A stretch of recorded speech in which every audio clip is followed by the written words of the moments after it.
Fibre Mtaani was generally formed from a first-hand experience in our company when one of our staff was almost electrocuted with these power lifelines.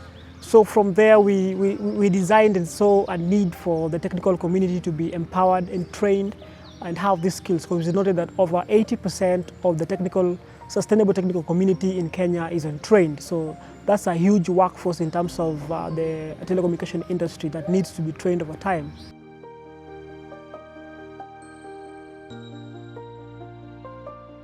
Fibre Mtaani is designed for generally any person interested in telecommunications, whether you are a technician, whether you are an ISP, whether you are an electrical engineer. This is designed for you if you're interested in learning about fiber optics, learning about stringing of the fiber cables, and what makes internet what it is right now. Because most of the time we empower those people in the NOC, the engineers, but we don't empower the technical community that is responsible in the day-to-day running of the operations. Here we're just training technicians to be competent, kufanya kazi poa, na pia training employers and entrepreneurs to understand what happens in the market. Ukiitishwa J-hooks na watu na run drop eti kuna hii cable tuna run tunataka J-hooks 20 ama J-hooks 200. At least hapo utatoka kama umeelewa what J-hooks are, tension clamps are, ADSS, what are the different diameters. So ukiambiwa J-hook ni 1500 PA, ama J-hook ni 2500 PA, do you know the difference?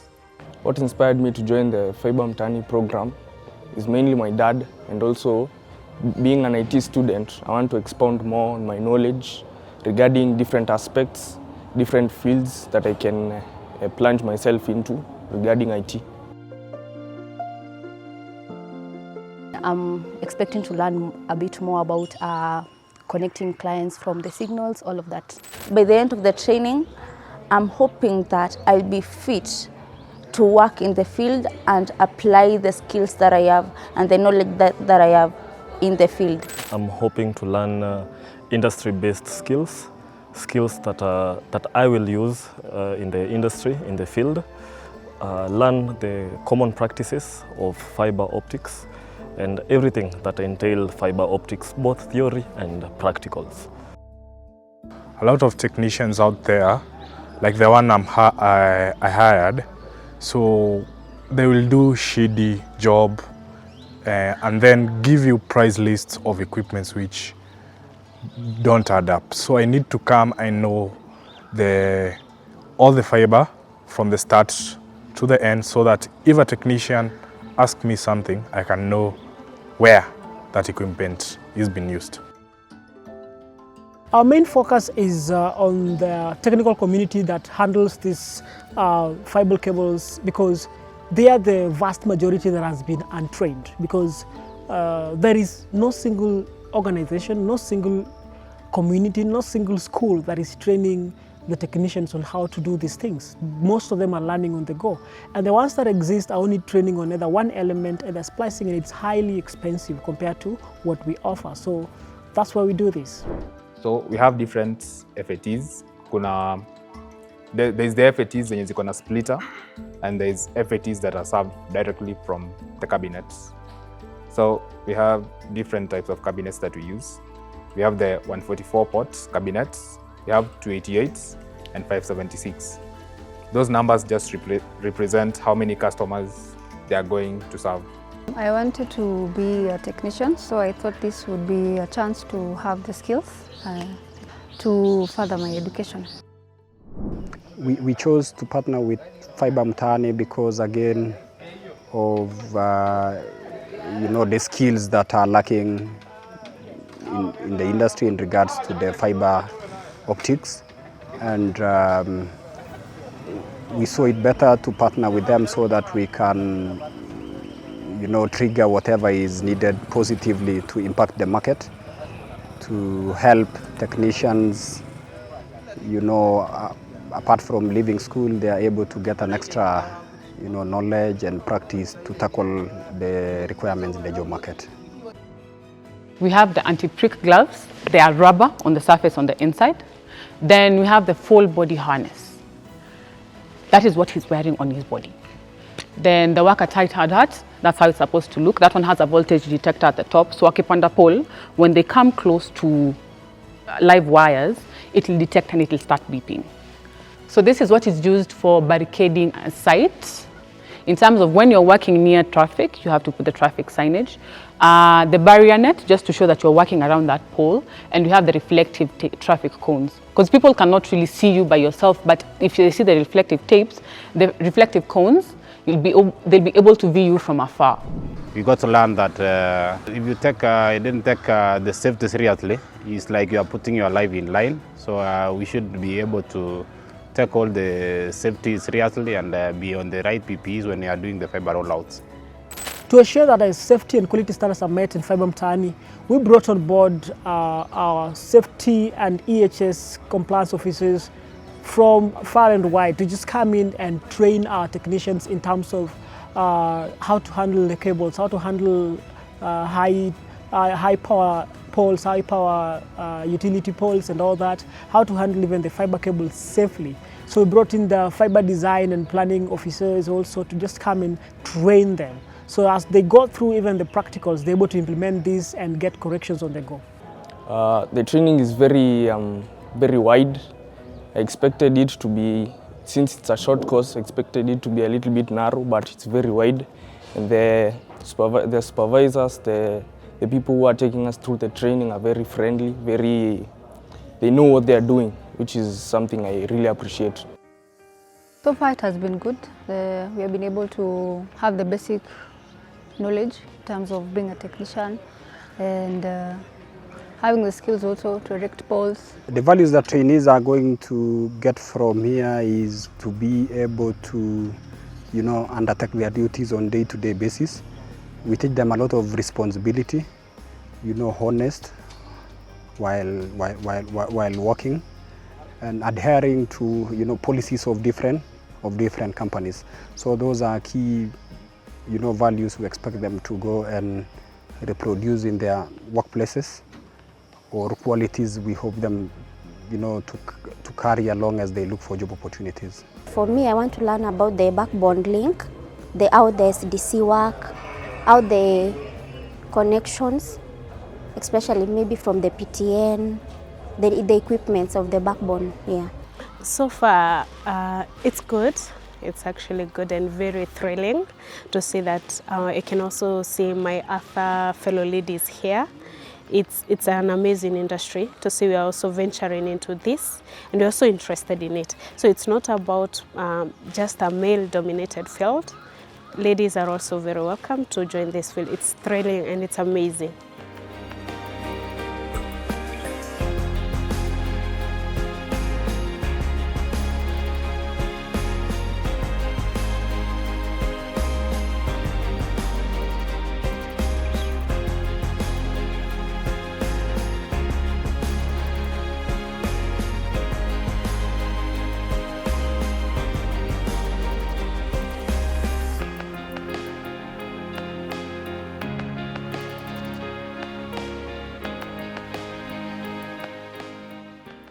For Fibre Mtaani, generally long-term success for us is something as simple as training 1,000 ISPs by 2030.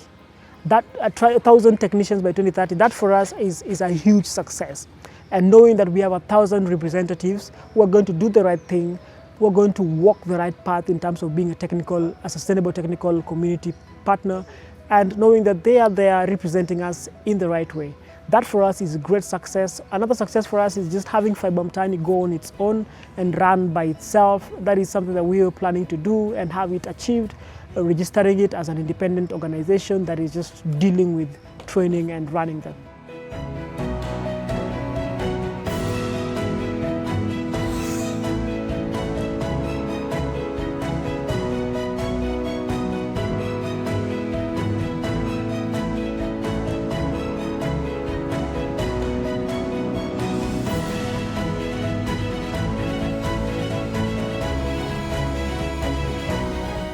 I've also come to realize that it is not only the learning, but rather it's an art. Like splicing is not about learning, but rather it takes time for you to be competent in it. So what stood out for me is first how the course is structured. They first start by introducing for you the theory. You understand the theory, then they take you to the ground. And when you go on the ground during, let's say, fiber training, splicing, they teach you something that is to standard, not what you find other people doing out there. Fibre Mtaani is really helping me out a lot because I learn a lot about the technical stuff, bit of fiber. And also, so far so good. I have known about safety in the workplace and safety outside there when installing fiber. It's a good experience altogether, and I've learned a lot, and I'm hoping to, by the end of the day, I will have achieved whatever has brought me here to Fibre Mtaani. This training I've had mostly to gain practical skills, which is key in the industry, and these skills will go along in helping them move forward in the job market. In mostly universities offer training, yes, but some of the skills may not be available locally at the university. So when they get such kind of skills which are actually practical and implementable in the industry, it's helpful because employers would find people who are ready to work and able to employ whatever skill they've learned. So what happens is, after all that they've been trained on the practicals, they come and do it hands-on in the field. So this is a simulation of what happens in the ground from the backbone to the client side. So they have clients that are going to install to demo clients that has to have internet at the end of the day. So that's what we're doing today, and I hope it's going to be an amazing and wonderful simulation day.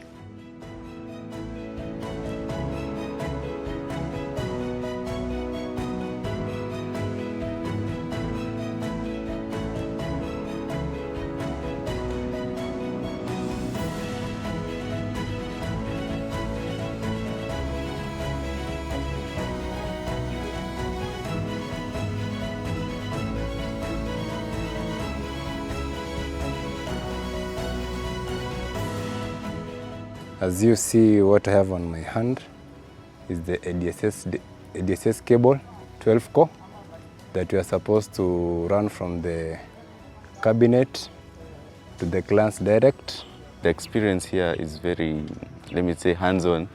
You have to, theoretically you cannot fathom everything, but practically you can understand everything, and I appreciate that because I did not know what they were doing. I always see people climbing them, but didn't get the chance to understand what they are doing. So today we have experienced a lot of challenges, like the site we have been given, there's a lot of trees. So we have to come up with a lot of ideas, but we hope to manage.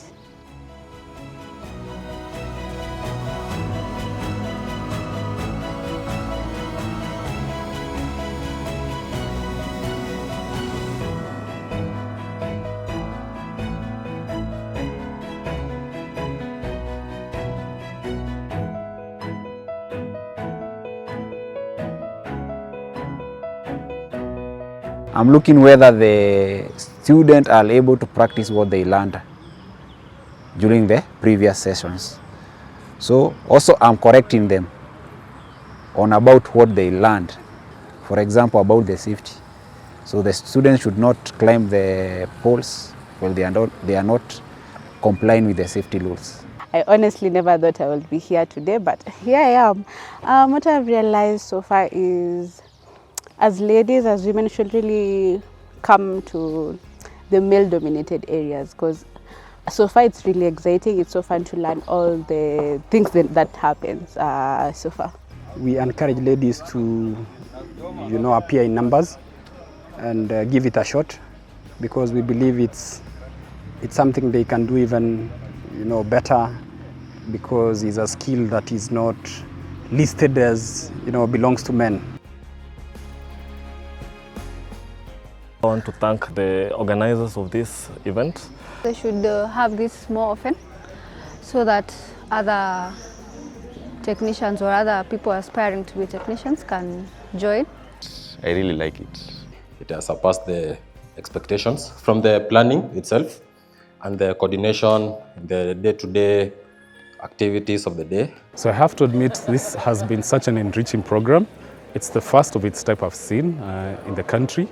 And here's the thing, so we license technical personnel, and we've been looking for opportunities and avenues to sensitize and educate and create awareness about our licensing framework and the terms and conditions and obligations for these technical personnel. Now, our vision is digital access for all. So such a program actually really furthers our achievement of our vision, because at the end of the day, as we build this national infrastructure, we require technical personnel with the know-how who are able to adhere to a code of practice and who are standardized. So Fibre Mtaani, I really encourage them to continue, and we look forward to further cooperation and partnership with them as they increase the competence and capacity of technical personnel.